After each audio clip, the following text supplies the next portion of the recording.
Herkese merhaba. Bugün Texas turumuzun son durağında San Antonio'dayım. Burası çok güzel tarihi bir şehir. Tabii Texas'ın en tarihi şehri. 1700'lerin başında kurulmuş. Özel ve güzel bir şehir. Şurada yine bir construction var. Böyle bir herhalde AVM'ye çeviriyorlar bu tarihi binayı.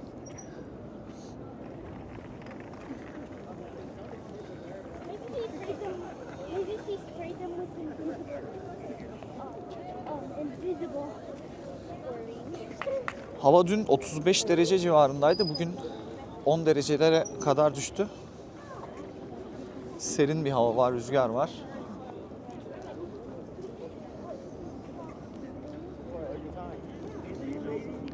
Burada her yerde tabii işte Meksika Savaşı ile ilgili böyle anıtlar, heykeller ve bilgiler var.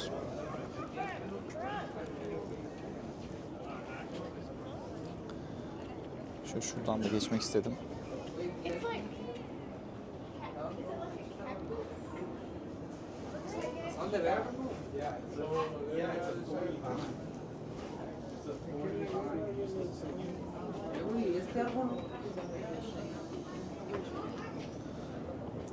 Şehir 1700'lerin başında kuruluyor İspanyollar tarafından. Bu bölge şu anda Alamo bölgesi. Yani işte zaten Alamo Savaşı çok meşhur Amerikan tarihinde. Bölge Amerika için çok turistik bir bölge ama böyle dış, yani yabancı turistlerin çok bildiği bir şey değil. Amerika tarihi, kültürü merak salanlar dışında. Burada da en önemli olay işte Alamo Savaşı. 1836. Texas Bağımsızlık Savaşı. O zamanlar tabii Texas Meksika'nın bir parçası aslında. İşte zaten şehrin ismi de İspanyol San Antonio.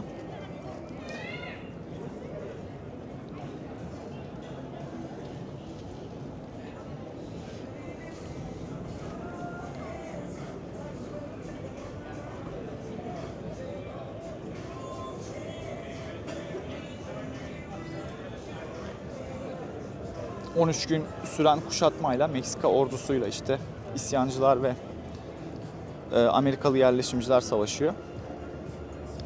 Hemen hemen Alamo'daki herkes öldürülüyor. Onun için de Amerikan tarihindeki yeri ve önemi çok ayrı.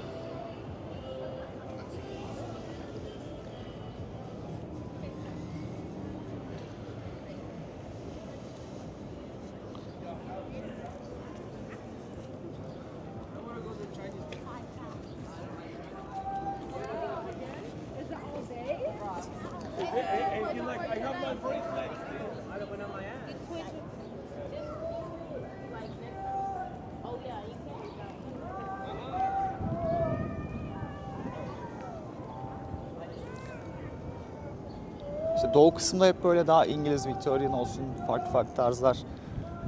Bu bölge tamamen böyle bir İspanyol şehri.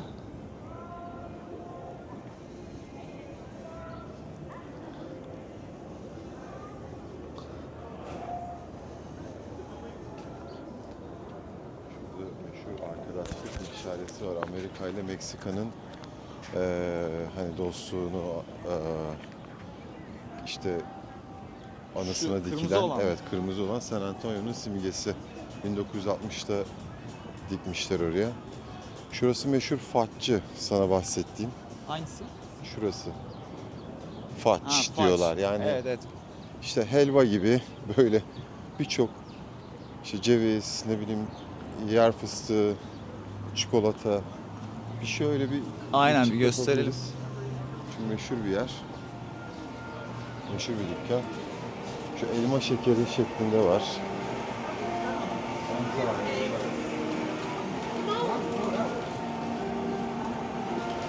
Bu faç, evet, şunlar aslında faç. Bir saniye şöyle göstereyim.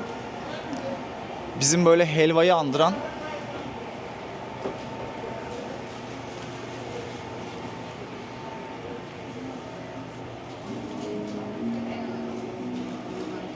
Evet, şunlar işte orijinal faç. peanut butter, chocolate peanut butter, double, her çeşidi var. Karamelli. Amerikalılar böyle tuzlu, şekerli şeyi aynı anda yemeyi çok seviyorlar. Sea salt, karamel. Evet ya, bu fudge'dan ben tatmadım ama tadacağım. Tabii Dubai çikolatalı da yapmışlar. Gördüğün gibi. Dubai çikolatalı fudge yapmışlar. Yani buraya da yani Değişik bir buraya bile gelmiş yani o Dubai çikolatası. Nereden başımıza bela olduysa Dubai çikolatası. San Antonio'da fudge. Antep'in o baklavası, tatlısı varken Dubai çikolatasını kim ne yapsın? Değil mi? Evet, burası tam merkezi sayılabilir. Şu neydi şimdi kırmızı olan? Torch of Friendship. 1960'ta yapılmış San Antonio'nun simgesi. Şu solda Tower of Americas var. Görürsün.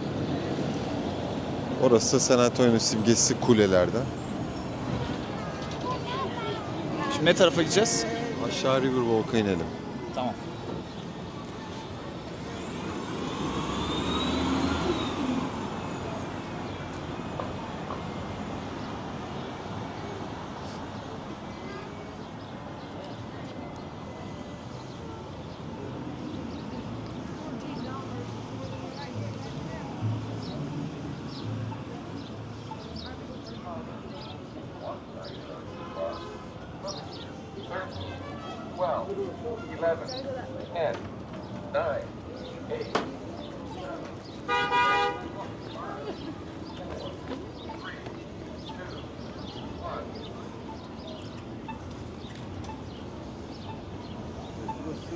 Riverwalk, San Antonio'nun, downtown'un en turistik noktası. İnelim merdivenden. Kanal gibi, çok güzel. Şuradan bir çekim alabiliriz. Zaten şey geliyor, gezi teknesi. Ben daha önce binmiştim. Burası çok Texas'ın en turistik noktası diyebilirim. En tatlı gezilecek en güzel yeri. Biraz daha böyle Avrupa'yı.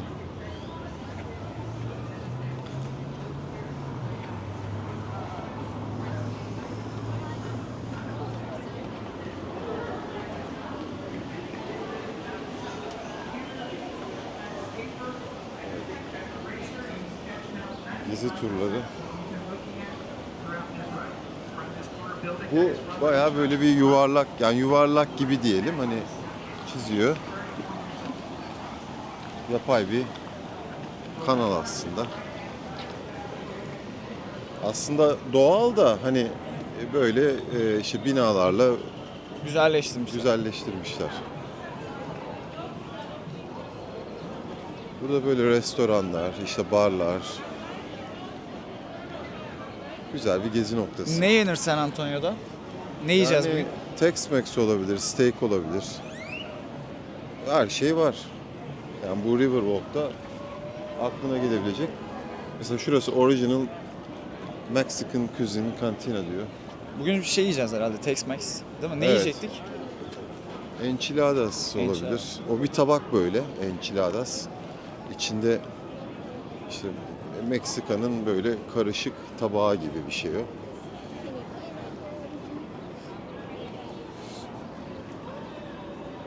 Ya genel olarak bence yeme içme şeyi iyi. Yani böyle doğu tarafından daha iyi mutfak olarak.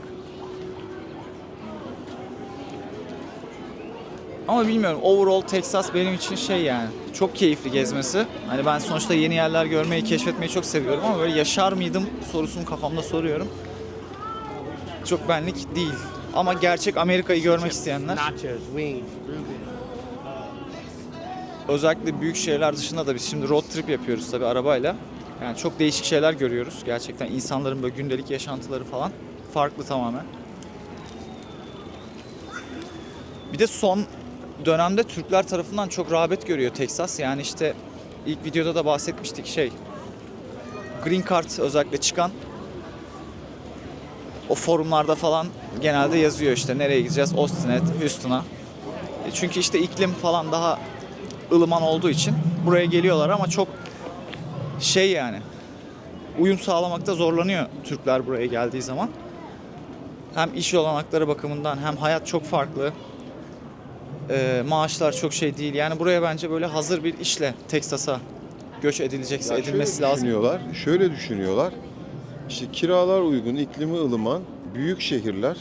Ha biz kesin orada rahat ederiz ama gelirler burada diğer Amerika'nın zengin yerlerine göre, ya Teksas da zengin bir eyalet de gelirler çok daha düşük. Evet, gelir farklılığı çok fazla yani. Rekabet çok yüksek. Yani hem üst işlerde hem alt işlerde çok yoğun bir rekabet var. Amerika'nın her yerinde var da burada yani pasta çok belli.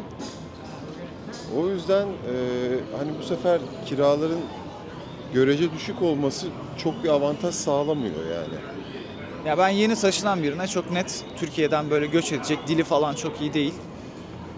Çok tavsiye etmezdim yani Teksas bölgesine.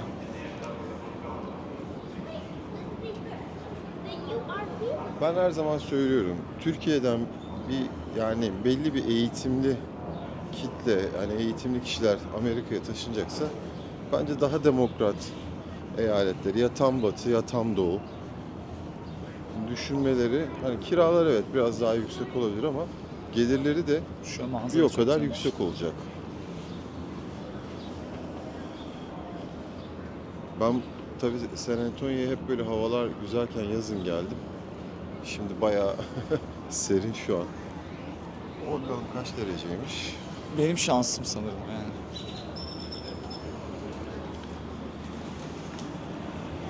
Evet 14 derece gösteriyor ama hissedilen 8 derece. Rüzgardan dolayı biraz Şurada Benim- Hard Rock kafesi de var. evet. Favori mekanlarından biridir Joe's Crab Shack. Güzel bir hani deniz ürünü Joe's Crab Shack. İşte yengeç, istakoz vesaire. Gel bir de ileride şey var. Tamam. Baba Gump. Bu Forrest Gump filminden belki hatırlarsınız. Hani Forrest Gump karides avlıyor, sonra ölen işte Vietnam Savaşı'nda beraber ölen arkadaşının, hani yanında ölen arkadaşın adını veriyor şirkete. Hani o Baba Gump şirimbin şubelerinden birisi. Zaten masada da şey yazıyor. Run Forrest Run. Koş, yani Forrest Gump filminin sloganlarından Gösterelim bari. birisiydi. Şu masanın üstünde yazıyor.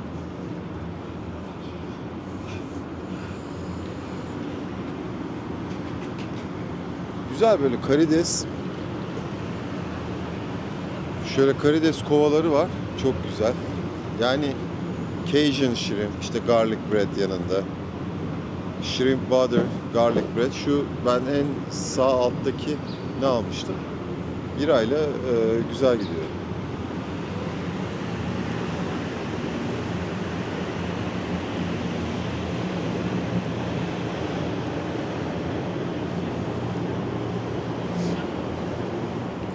Şu Riverwalk'un haritası bir gösterelim.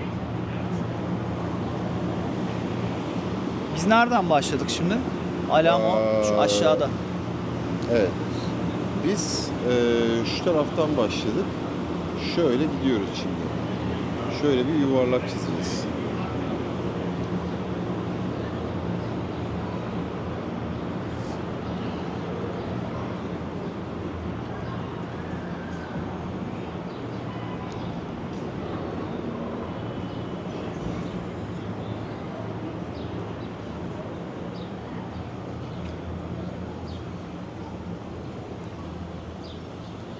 Hediyelik eşya dükkanları,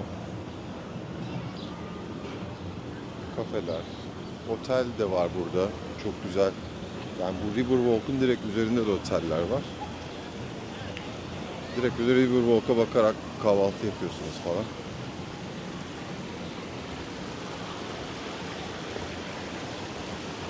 Şurası zannedersem bu teknelerin ana durağı olması lazım. Orada bir yoğunluk var çünkü. Şu köprüden karşıya geçelim istersen. Oradan zaten caddeye çıkacağız.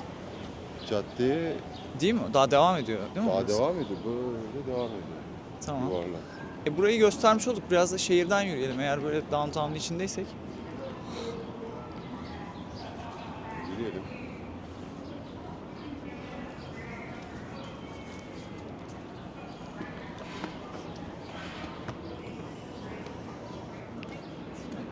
Buradan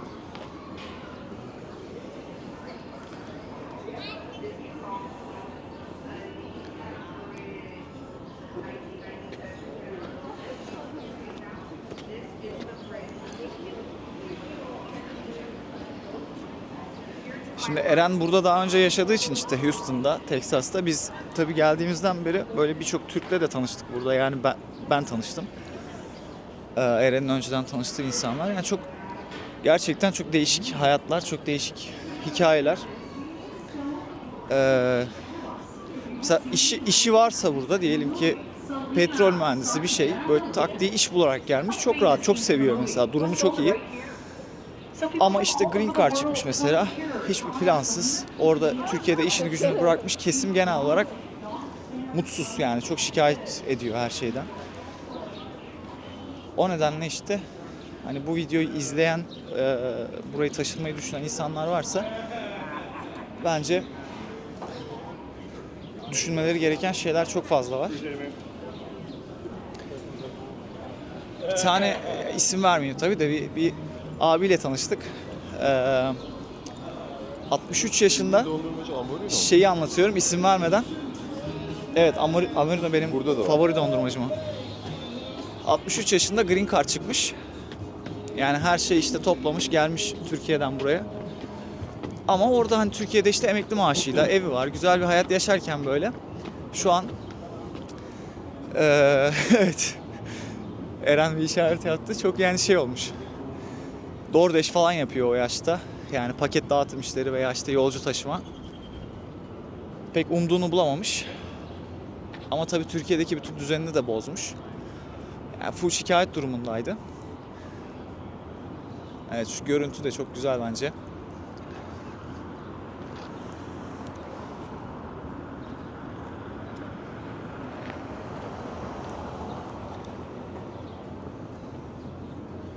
Şu aşağıdan devam ediyor bu arada Riverwalk. Biz birazcık şehrin içinden daha yürüyelim.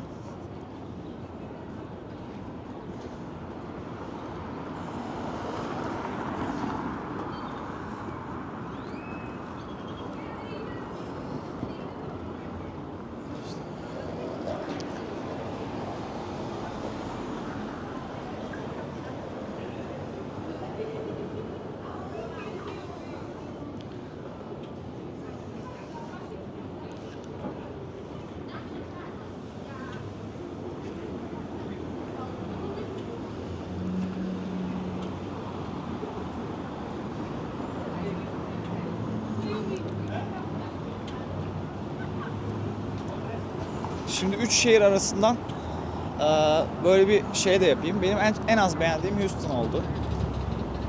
Yani yaşamayı da çok tercih etmezdim.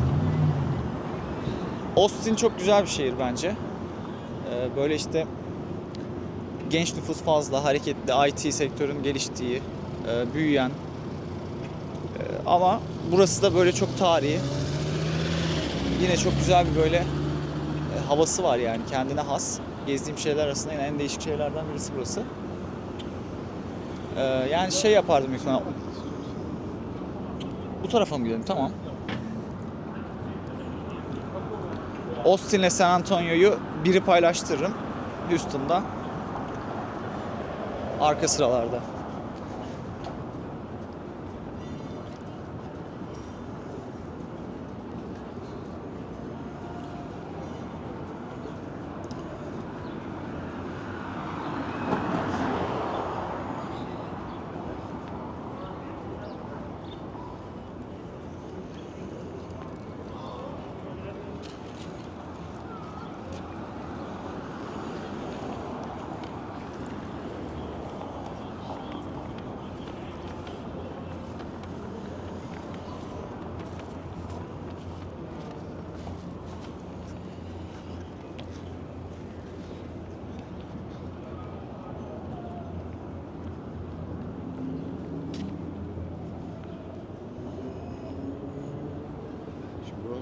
meşhur bir mekanı var San Antonio'nun. Oraya bir bakacağız. Buckhorn Salon. Tam tipik bir Texas mekanı. Birazdan görürsünüz.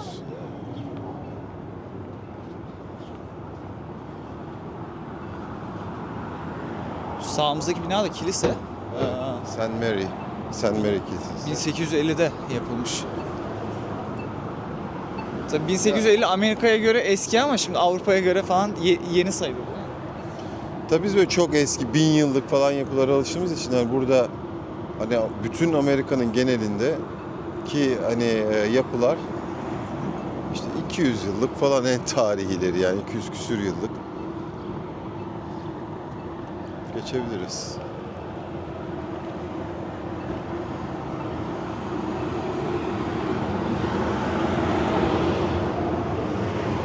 Şu an pazartesi, hava da serin, biraz sakin, yoksa burası çok daha kalabalık hafta sonu.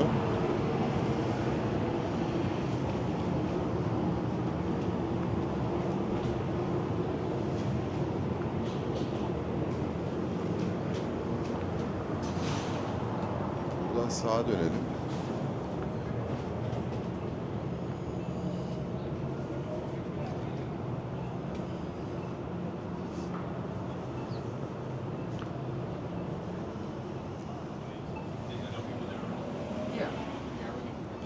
It was kind of the easy way in.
Şu yerde hep isimler var. Yürüdüğünden beri ona bakıyorum. Bu acaba savaşta hayatını kaybedenler olabilir mi?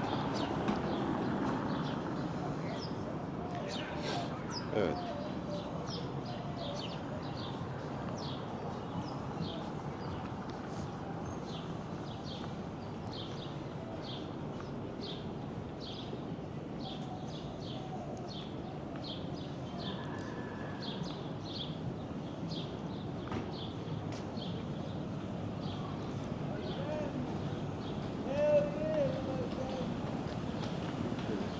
Bir de böyle at arabaları da geziyor burada.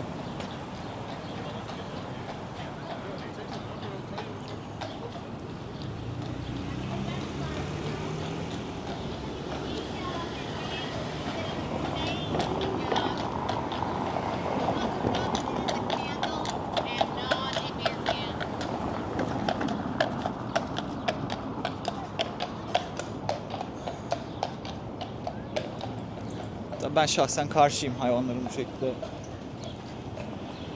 araç olarak kullanılmasına. Görünce üzülüyorum.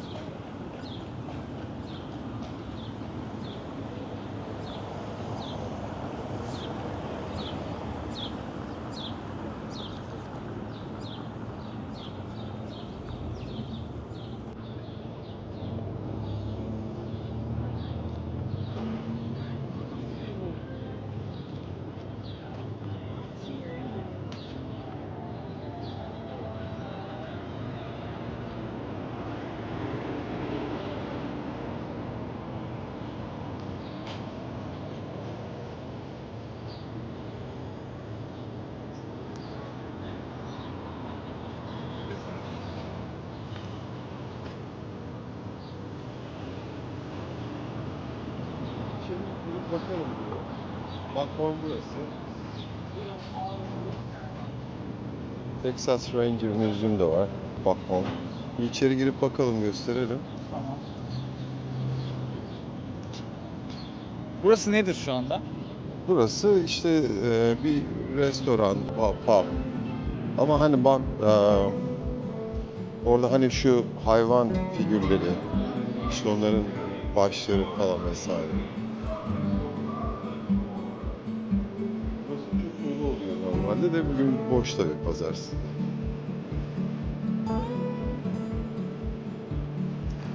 Bu hayvanlar gerçek değildir umarım, değil mi? Gerçek mi? Bunlar gerçek ve doldurulmuş.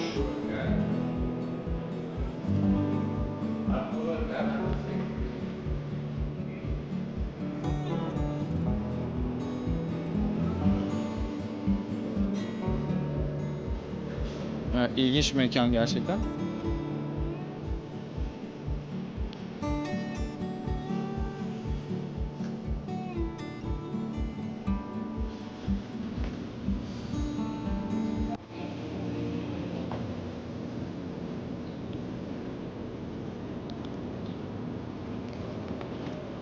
Oradan tekrar Alamo'ya çıkıyoruz. Tamam, yavaş yavaş zaten vedalaşalım. Evet.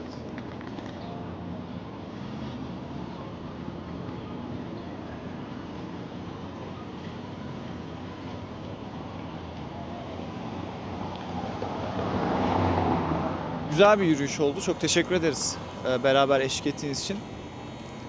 Bir sonraki videoda görüşmek üzere. Hoşça kalın.